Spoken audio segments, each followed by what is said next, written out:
kayong lahat? Magandang hapon po, mga pinipini at Ginoo. Bago natin simulan ang araw na ito, ay nais ko munang makita ang inyong mga magagandang ngiti. At pakikumusta naman ang inyong mga katabi kung handa na ba silang sasay. Maraming salamat. Nakikita ko na handa na niyo tuklasan ng panibagong aralin o topiko na tatalakay natin sa araw na ito. Ngayon, sa ating pagsisimula ay nais kong inayayahan na lahat sa isang panalangin ng pangungunahan ni Binibining Katulari. Manalangin tayo. Ama na aming Diyos, banal ka po at makapangyarihan sa lahat. Ama, salamat po at nakarating po kami sa silig-aralan na ito, na ligtas at payapa. Ama, sa mga magpapakitang tulong ngayon na may pakigabayan niyo po sila, bigyan niyo po sila ng karunungan kaya kanilang kinakailangan na sa gayon ay may bahagi po nila ang mga kaalaman sa amin. Magalaw pong hihiling ang lahat sa pangalan ni Jesus na hindi tagapagligtas. Amen. Ngayon, para sa ating pampasigla, alam niyo ba ang paatuhod? Ay, parang hindi. Alam niyo ba? Eh, gusto ko na kayo lahat ay tumawid at sumayaw. 1, 2, 3, paatuhod, balik at tulog. Paatuhod, balik at tulog. Paatuhod, balik at tulog. Paatuhod, balik at tulog. Master! Paatuhod, balik at tulog. Paatuhod, balik at tulog. Paatuhod, balik at tulog. Paatuhod, balik at tulog. Okay, sino po ang lahat? Bago namin kilalanin ang ating bagong paksa ngayong hapon, ay magpapakilala ko na kami. Ako nga pala si Binibining Mayong Lizzie de Luna. At ako naman si Brady Nirong Tayo. At ako naman si Ginong Levi Calabe. At ako naman si Binibining Giselle Rodriguez. At ako naman po si Ingrid Solami Mahinay. At ako naman po si Juniza Kamulan. At kami ang inyong magiging guro sa oras na ito.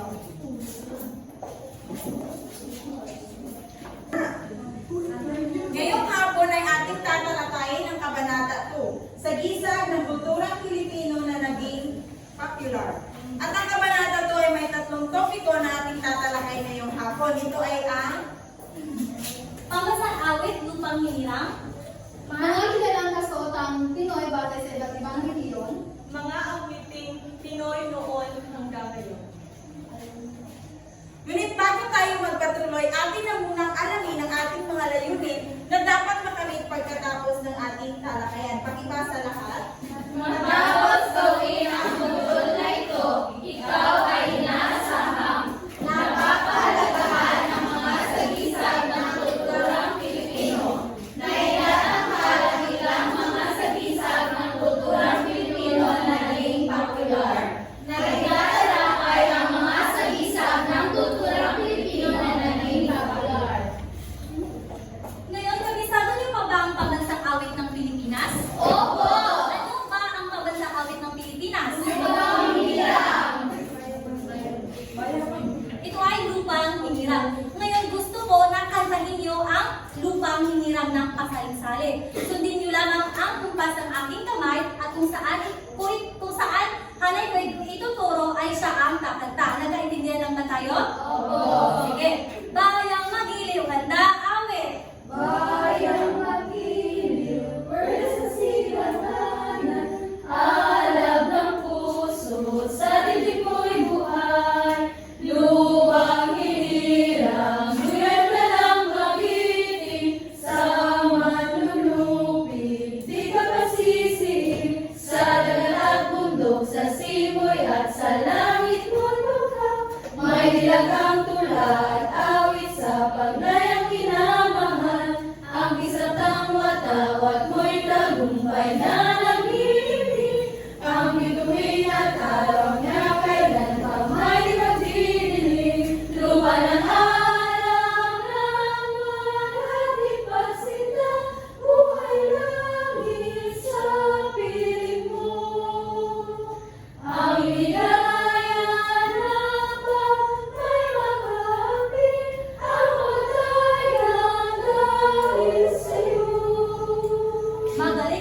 kabisado niyo pa ang pambansang awit ng Pilipinas. Ngayon, may tanong ako, ilang taon niyo na ba ito kabisado?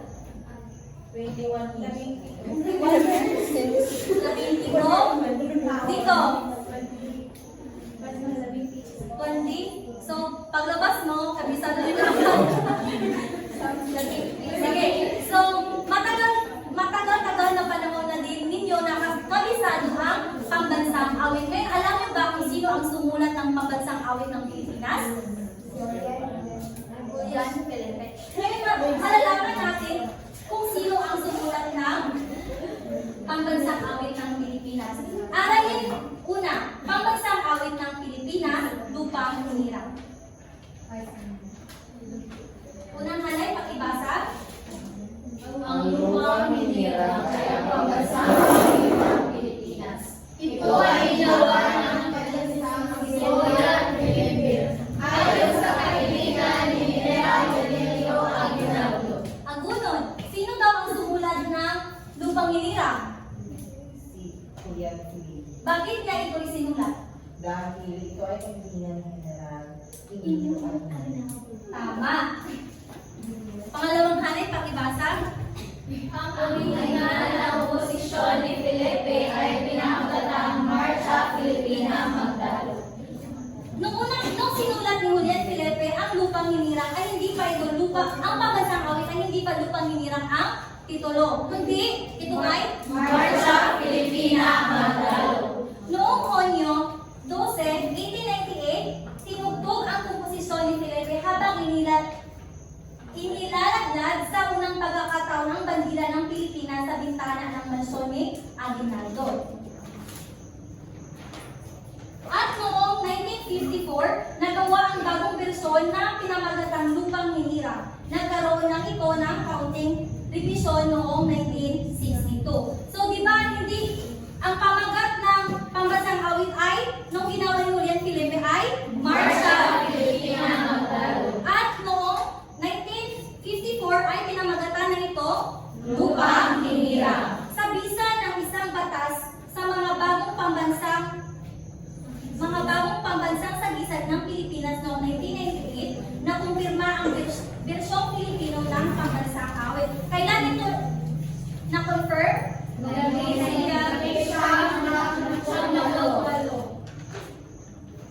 Ngayon, during every time na inaawit ang Lupang Hinirang, ano ang iyong napapansin? Tumitigil ang mga tao. Ano pa? At ano ba?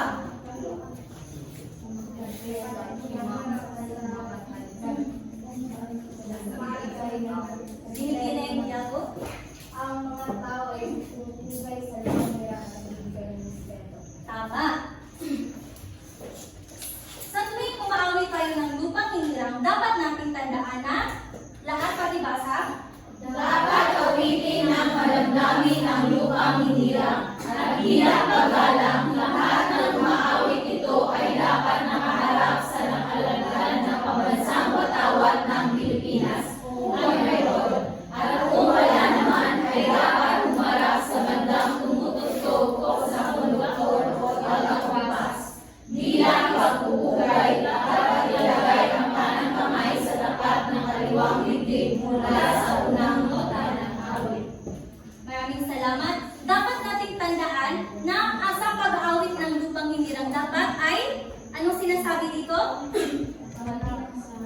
Dapat, kung may matawat, ay dapat tayo nakaharap dito at ilagay natin ang ating kanang kamay sa ating dibdib. Dahil ito ay nagpapakita ng paggalang at magaling. Ngayon, pumunta na tayo sa pangalawang aralin.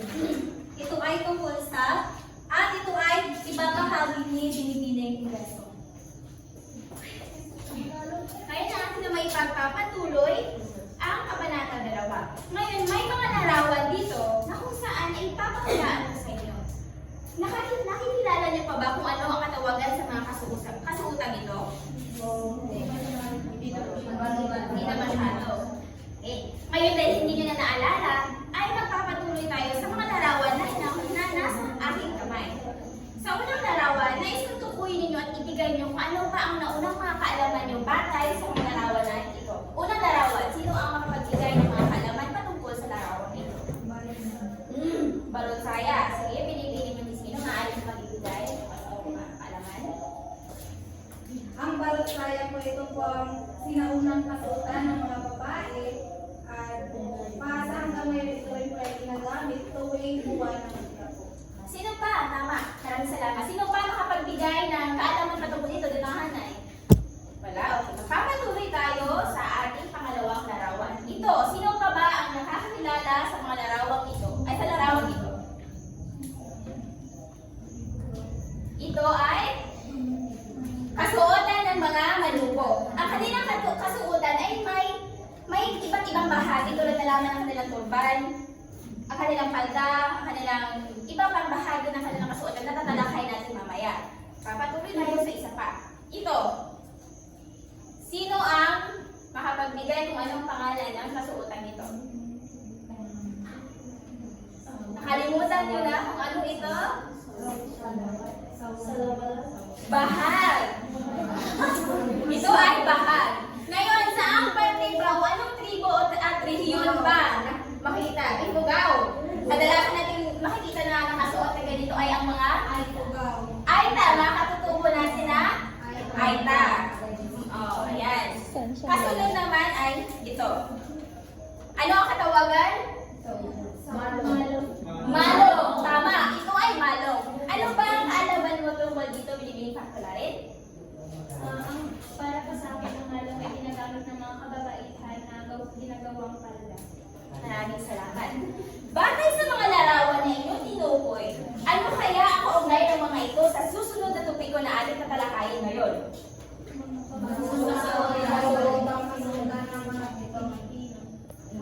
Tingnan natin. Ang susunod na ating tatalakayin ay ang Mga kilalang kasuotang Pinoy batay sa iba't ibang rehiyon. Hindi nyo ba naalala o nakalimutan nyo na ba ang mga kasuotan ito? Dapat hindi nyo dapat kalimutan ang mga kasuotan ito sapagkat ginagamit din natin ito taon-taon tuwing buwan ng Mika. Yan, tama. Di ba ito lang sabay-sabay? Ang mga sinaunang kasuotan ay isang mahalagang simbolo ng identidad ng isang bansa. Bahagi ito ng ating kultura at kasaysayan.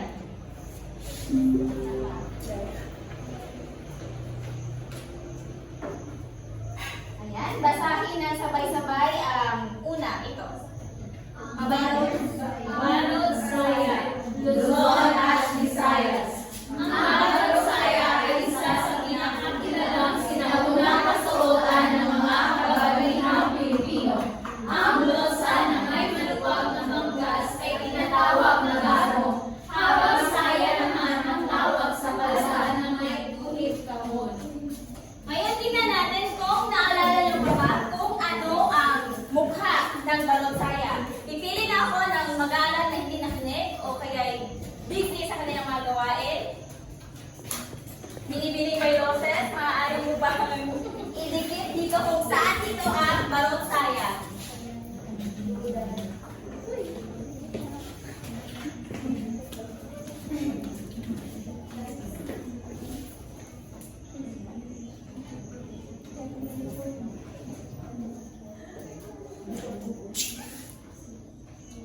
Maraming salamat po. Ang balansaya ay ginagamit natin at madalas natin nakikita tuwing buwan ng Mika. Ang glosa na may mga malawak na manggas, tinatawag na ano? Baro. Habang ang pala naman ay saya. Ito rin ay kilala sa katawagan ng Maria Clara, Traje de Tristeza, Perno, Balitawak, na mas kilala natin sa katawagan na Balot Saya. Kasunod ay, basahin na sabay-sabay. Kasuotan ng Manubo. Mindanao. Ang mga Manubo, isang katuwang grupo sa Mindanao, ay may iba't ibang kasuotan na puno ng simbolismo at kabuluhan. Binibini Kaliloy, idikit mo kung ano ang larawan na naaayon sa kasuotan ng mga Manubo.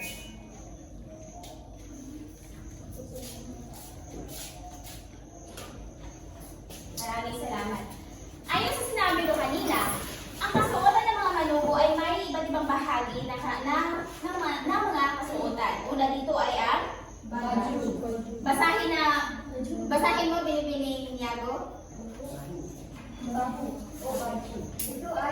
tradisyonal na damit na karaniwang isinusuot ng mga lalaki.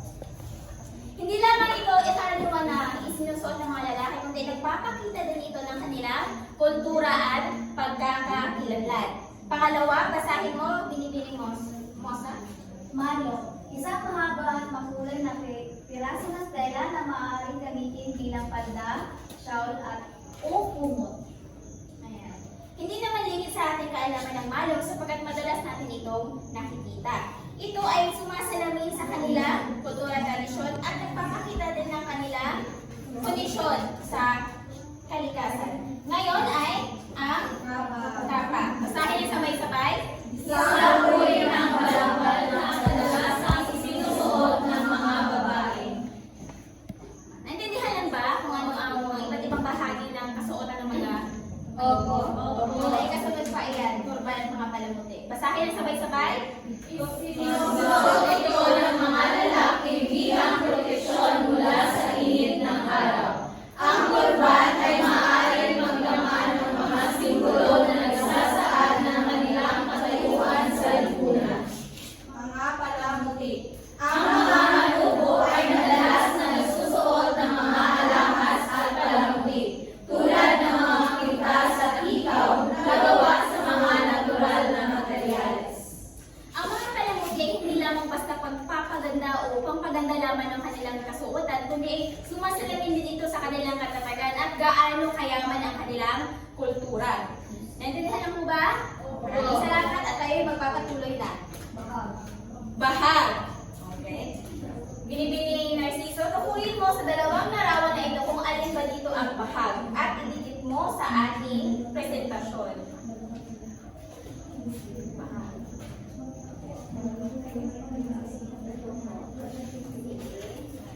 Bahag. Ang bahag ay nagpapakita ng simple at praktikal na pamumuhay ng mga katutubo. At ito rin ay sumasalamin sa kanilang, sa kanilang kultura, tradisyon at kanilang pagkakanalan at tribo. Kasunod naman ay ang malong. Okay, wala nang iba. Hindi, ito na lang. Nag-iisa lang ba siya sa buhay ito?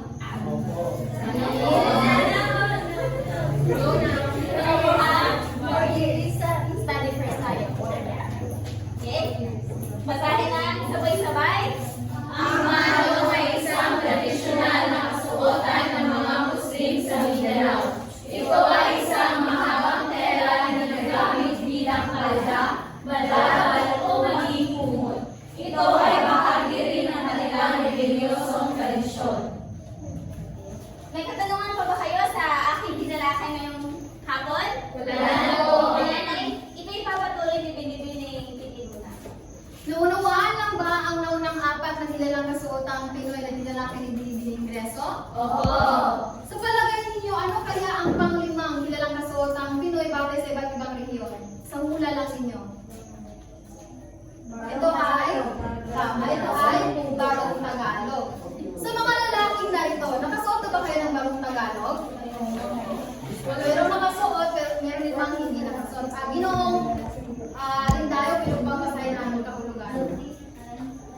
Kilala ang Barong Tagalog bilang pagkatsang kasuotan ng mga lalaking Pilipino. Ito ay gawa sa magaan at manipis na tela tulad ng abaka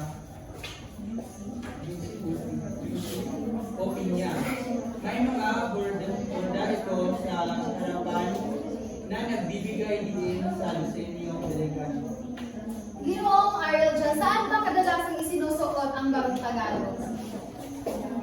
Ang Barong Tagalog ay ginagamit din tuwing walang wika at ginagamit din ito tuwing may kinakasal. Yes, tama. Tuwing may kasal at buwan ng wika, kapag meron ding gathering ng mga opisyales o pambansang celebration. So, yan isinusuot ang Barong Tagalog. Pang-anim, ano kaya ang pangalan ng kasuotang ito? Meron ka ba yung ideya? Hindi. Ano pa? Ito ay patadyo.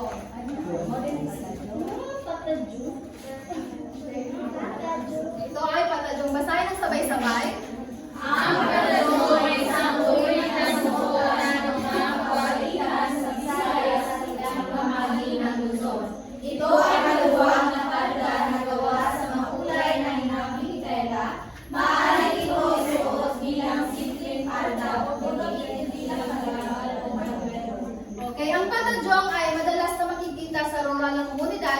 ginagamit sa pang-araw-araw na gawain dahil sa pagiging simple at practical nito. Ito ay sumasalamin din sa kanilang masining na kultura sa mga Visayas. Madalas din itong ginagamit sa mga cultural performances at traditional na selebrasyon ng mga reliyon sa Visayas at Mindanao. So yan ang pang-anim, nito ay pagtanjong. Okay, nakita nyo na at ito naman ay terno. Basahin ang sabay-sabay.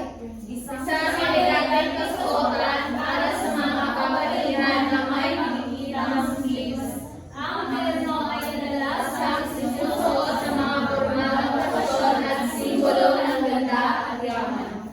Okay, mula sa Espanyol na terno, tawag sa damit na may 3 piraso, ang terno ay naging makapagod karaniwang tawag sa traje de mestiza noong 19 na siglo. Ang traje de mestiza ay karaniwang maluwag na blouse ng manggas na sayad sa lupa at kapares na panuelo o alampay. Ang terno din ay sinusuot ng mga mayayamang babae noong unang panahon. So yan ang terno. Yan. Sa Maria Clara. So ito ang kadalasang isinusuot. Panghuli, ito naman ay Cagayanon, Cagayan dress Mindanao. Sa kasuot ang babae na may mga disenyo at makulay na tela, kadalasan sinasama ang mga accessories tulad ng headpiece. Okay. Ang Cagayanon dress, ito rin ay madalas din na ginagamit sa mga pang-araw-araw na pumuhay dahil sa lalo na sa mga tradisyon na kanilang sinusuot ang kasuotan ito. So naintindihan lang ba ang 8 kasuotan na kilalang kasuotang Pinoy sa iba't ibang rehiyon? Opo! So yun naman ay magpapatuloy naman tayo sa susunod na topiko.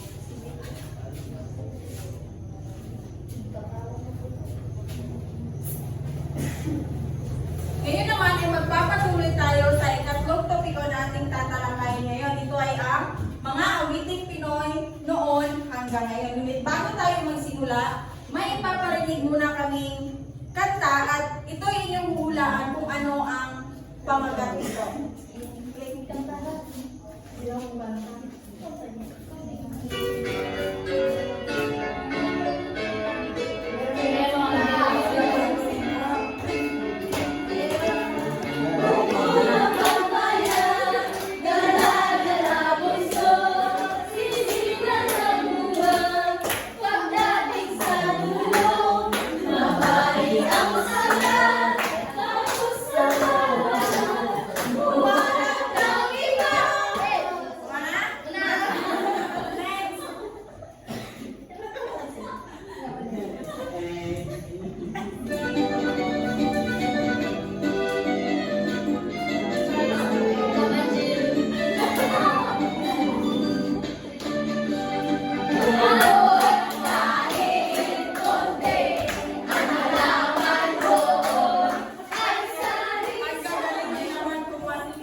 Noon hanggang ngayon ay nagpapakita ng malalim na impluwensya ng musika sa larangan ng o sa kultura ng Pilipinas. Nakita sa lahat?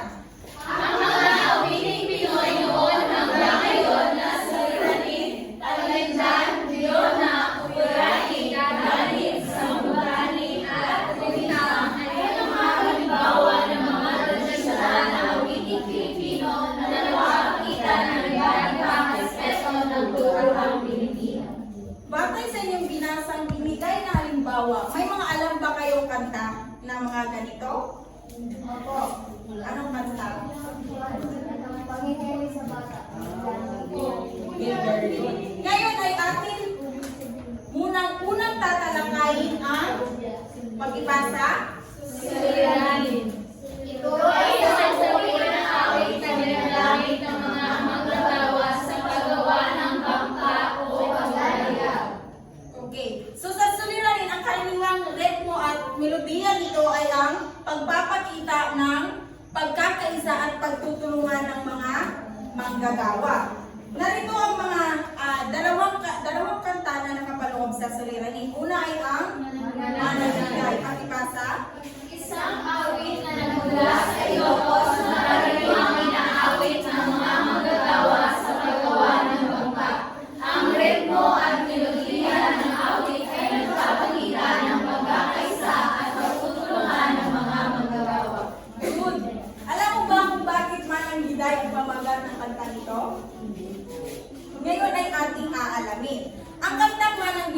ay sa liriko nito, tungkol ito sa isang babaeng nagngangalang Bilay na nagtatrabaho bilang hindi.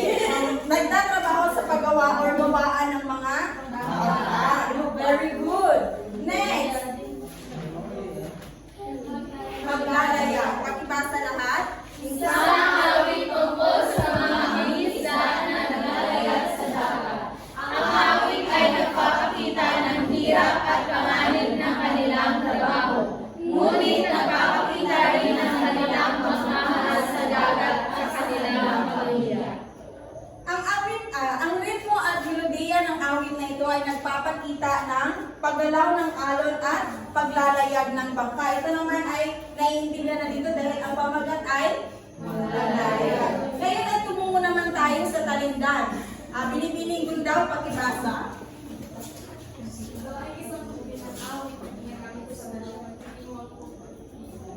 Okay, so ang talindan nito ay may masiglang ritmo kagaya lamang ng Leron, sita, pakibasa. Isang awit pambata na tungkol sa pag-ibig ng isang lalaki sa isang babae. Ang Leron Sinta ay isang kanta na madaling matandaan. Kaya hanggang ngayon ito pa rin ay kinakanta ng mga kabataan. Ito rin, ang kanta nito ay nagpapakita ng pagpapahalaga ng mga Pilipino sa kanilang mga kaugalian na pagiging masayahin at mapagmahal. Pangalawa ay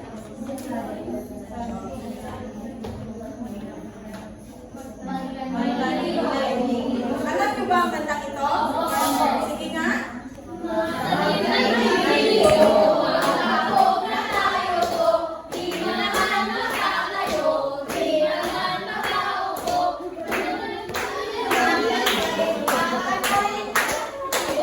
Okay, pinipiling mo sino pakibasa. Pagtanim ay dibiro ay isang awiting pagtrabaho na nagpapakita ng pagkakaisa at pagtutulungan ng mga tao sa pagtatanim. Ang awit ay may masiglang ritmo at naghihigayan sa mga tao na magtrabaho ng masama. Okay, ang kantang magtanim ay dibiro, ito ay nagpapakita ng pagpapahalaga sa pagiging magsasaka at sa mga produkto ng mga Pilipino. Susunod naman ay Leona. Pinipinin yung Ridal, pakibasa. Ito ay isang uri ng awit na ginagamit sa pag-ibig o panligaw. May alam ka bang kantang Leona Jude?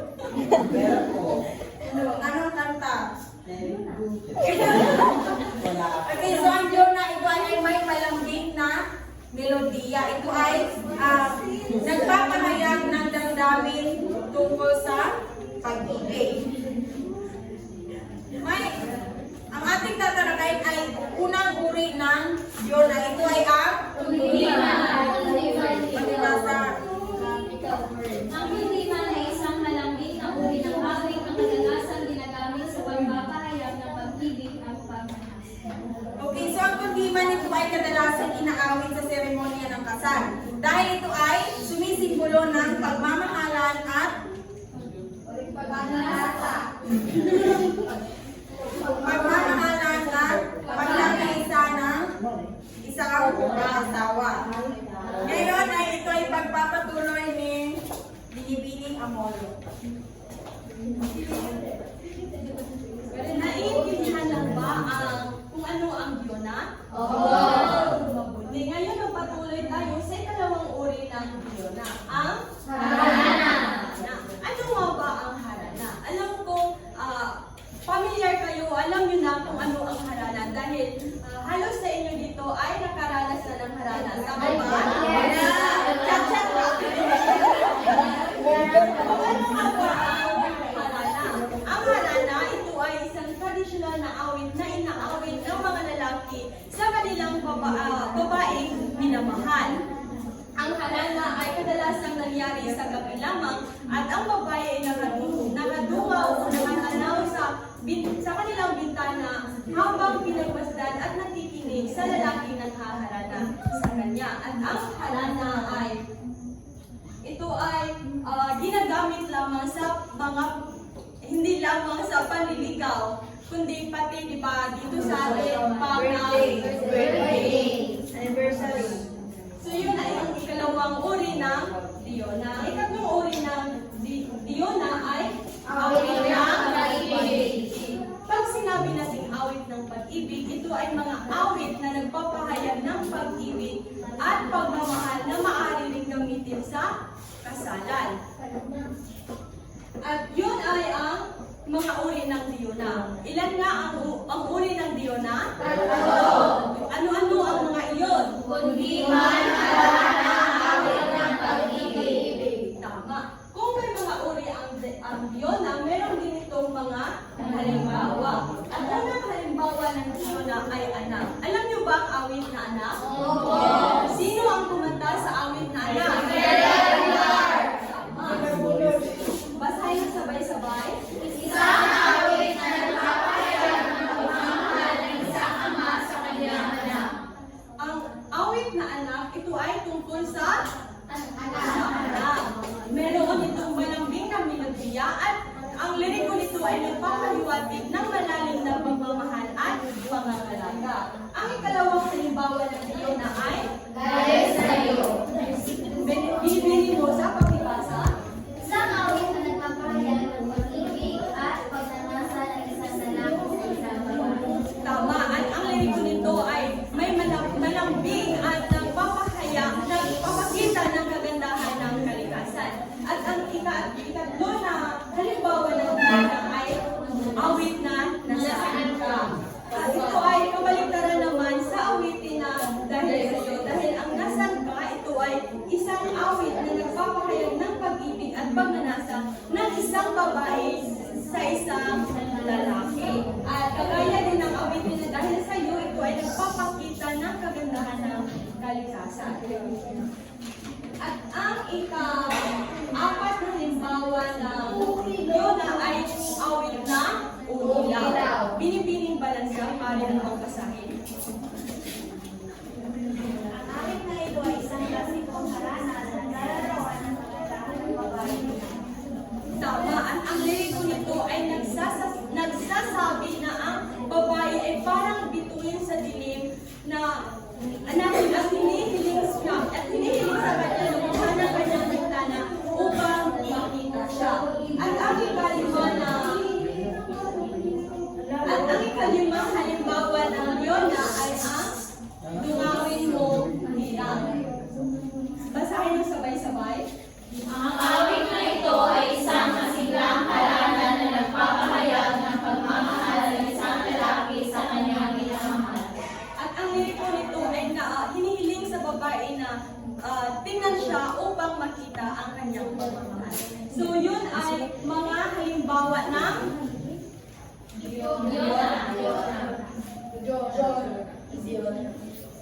Ngayon, magpatuloy tayo sa ika-apat na awiting Pinoy, ang Uyayi. Ang Uyayi, ito ay isang uri ng awit na ginagamit upang patahanin ang mga sanggol. Mayroon itong malambing na melodiya at liriko na nagsasabi na ang mga bata ay dapat matulog na. Ang unang halimbawa ng Uyayi, ito ay Tulog na anak. basahin ng sabay-sabay. Ito ay isang simbik o labay na madalas na kantahan ng mga ina sa kanilang mga sanggol.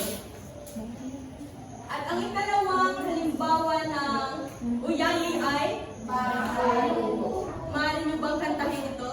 Bakay kubo, dahil magdalaman roon, ay sa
karaniwang may sulingin ng melodiya at nagpapahayag ng pananampalataya at desisyon.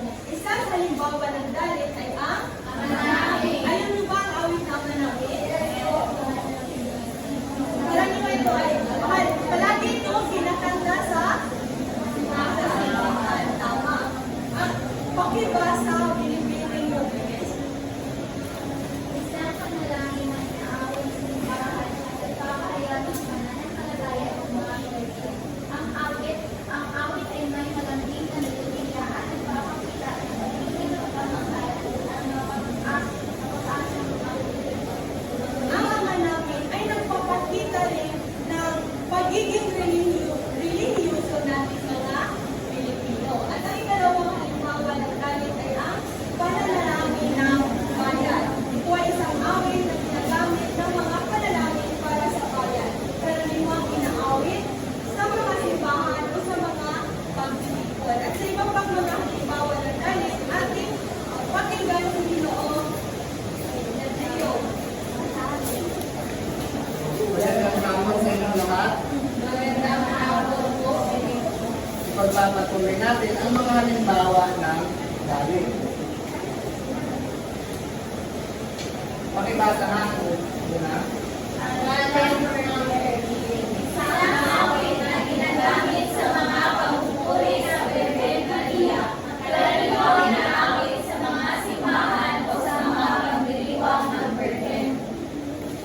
Ang dalit ng Birheng Maria ay kadalasan itong pinaawit sa simbahan at sa pagpupuri sa Birheng Maria. Kagaya na lamang din ng ikalawang halimbawa na dalit ng Santo Niño na kadalasan din itong ginagamit sa pagpupuri sa Santo Niño. Ang pangatlo naman ay ang dalit ng mga patay. Pakibasa lahat.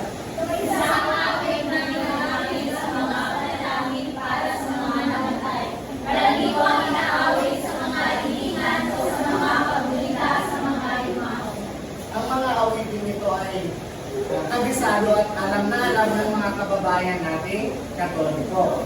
At pagkatatandaan lang natin ng mga awit na ito ay nag-iiba-iba. Nag-iiba-iba batay sa reliyon, kultura at sa nakasanayan ng bawat pamilya. Lumako naman tayo sa pangalawang uri at ito nga ay ang sambutan. Pakibasa lahat. Ito ay isang uri ng awit na ginagamit sa mga pag-aanyaya o pagbati. Tama, ang sambutan ito ay ginagamit sa mga pag-aanyaya o pagbati. Nagpapakita nito ng pagiging masayahin ng mga Pilipino. At ang halimbawa nga dyan ay ang magandang umaga. Basahin ang sabay-sabay. Isang awit na para sa pagbati at pagpapahayag ng pagiging masigla.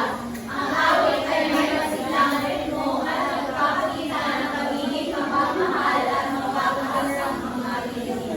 Mapagmahal ba ang mga Pilipino? Ang magandang umaga ito ay kagaya nga ng pamagat na magandang umaga. Ito ay nagpapakita ng kasiglahan at pagiging masayahin din ng mga Pilipino. Kaya ito isa sa halimbawa ng sambutani dahil ginagamit din ito sa pag-aanyaya o pagbati. Ang pangalawa naman ay ang kamusta ka. Pakibasa. Isang awit na para sa pagbati at pagtatanong ng kamusta. Ang awit ay may malambing na melodiya at nagpapakita ng pagiging mapagmahal at mapag-asa ng mga Pilipino. Kung ang magandang umaga ay masiglang inaawit, ang kamusta ka naman ay malambing na inaawit. Yan ang kaibahan ng magandang umaga at kamusta ka. Pero pareho pa rin ito nagpapakita ng pag-aanyaya o pagbati. Ngayon dumako naman tayo sa kumita. Pakibasa ang tutugan. Ang kumentang ay isang uri ng awitin Pilipino na nagpapahayag ng pagmamahal at pagiging makakayan. Ang kumintang talagang sumasalamin ito sa mga Pilipino natin sapagkat ang mga Pilipino nga ay kilala sa pagiging makabayan.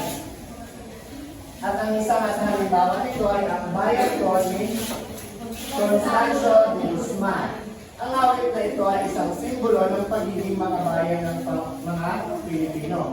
Maintindihan naman natin batay sa kanyang pamagat na bayan ko, ito ay nagpapakita ng pagmamahal sa ating bayan at paggalang sa ating mga kultura at sa pagtatanggol sa ating bayan.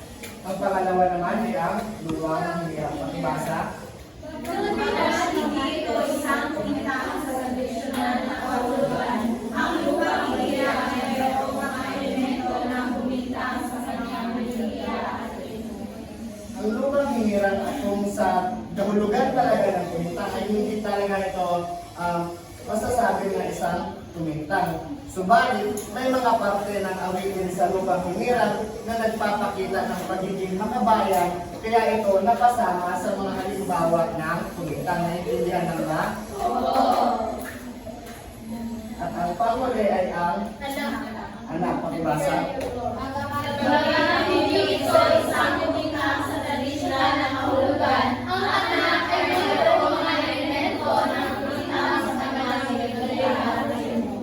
Pamilyar ba kayo sa awiting anak? Pamilyar din ba kayo sa kung sino ang umawit nito? Tama, kilala natin si Freddy Aguilar sapagkat popular ang mga awiting niya, lalong-lalo na sa panahon ng ating mga magulang o sa mga kaapo-apuhan. Hindi rin ito masasabi na kumintang, subalit may mga parte pa rin ng awitin na nagpapahayag ng pagiging makabayan. Lalong-lalo na sa awitin na anak, ito ay nagpapahayag ng pagmamahal sa magulang. So, pakibasa na lahat. Ang mga awiting ito ay mahalagang bahagi ng kulturang Pilipino. Ang mga ito ay nagpapakita ng kasaysayan, paniniwala at tradisyon ng mga Pilipino. So, bakit kaya mahalaga na tangkilikin natin ang ating mga kagaya na lamang ng mga awitin at mga kasuotan? Bakit kaya mahalaga na tangkilikin pa rin natin ito magpasa hanggang sa kasalukuyan? Binibing mo disima.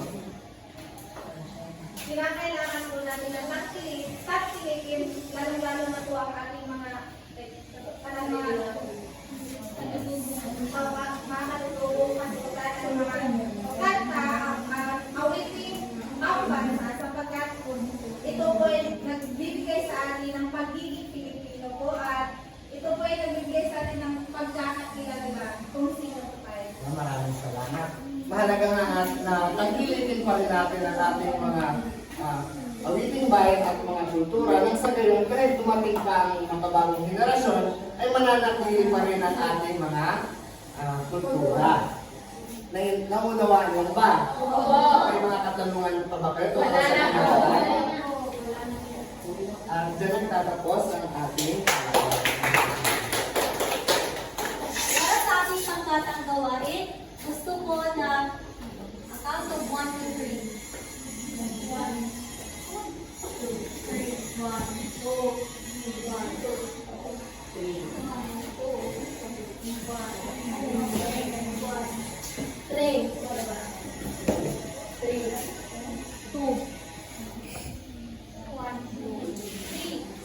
Ito ang pangkat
kababaan ng tinig o pitch.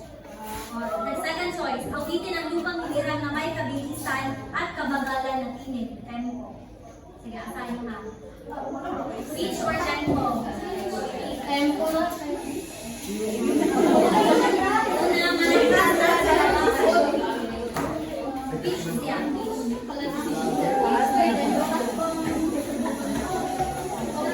Pitch ka lang. Awitin ko na video. malakas o kababaan. Pitch. Sa pangalawang pangkat, lesson 3.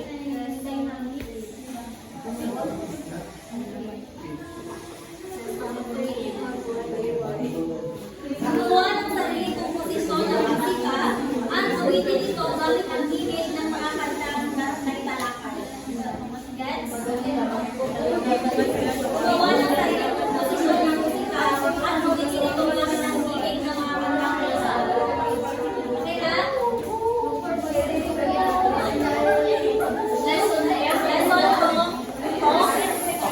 Sige, ang inyong gagawin, bumuo ng isang presentasyon na naglalarawan ng mga natutunan tungkol sa kalagayan nito sa malikhaing paraan, either awit, pagsasatula o hula.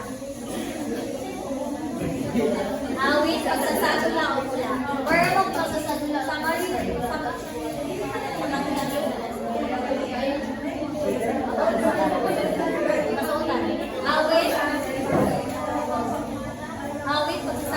hula.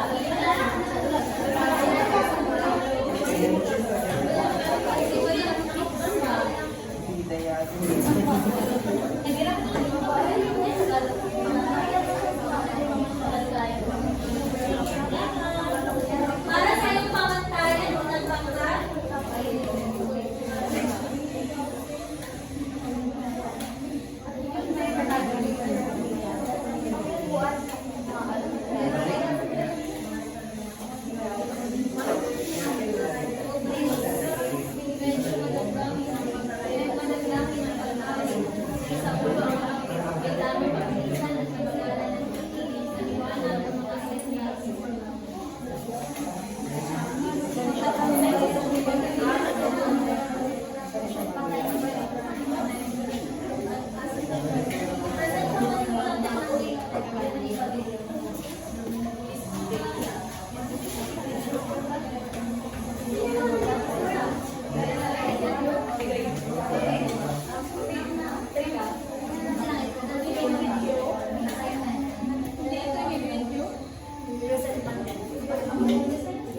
bibigyan natin kayo ng pagkakataon na magprepara sa inyong mga itatanghal sa susunod na lugar. At pag-aralan ninyo ang mga tupiko natin na nalatay ngayong araw sa pagkagbibigay kami na mahabang pagsusulit sa susunod natin pag-ibigay. Maliwanag na po ba? Oo, ma'am! Yan na mga itatanghal natin pag-aralan. Ang lahat ng sa ganun ay may sagot sa ating gagawin pagsusulit. At tumayo ang lahat para sa ating pananalian.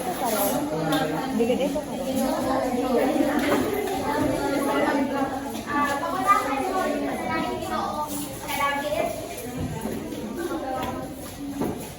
Manalangin tayo. Ang aming Diyos, maraming salamat po sa hapon na ito. Maraming salamat po sa mga bagong kaalaman na aming natanggap. Ito po sa amin ngayong pag-uwi ay ingatan ito ang bawat isa sa amin makarating kaniligtas sa aming mga tahanan. Sa pangalan po ni Jesus, namin napilang kaniligtas. Amen!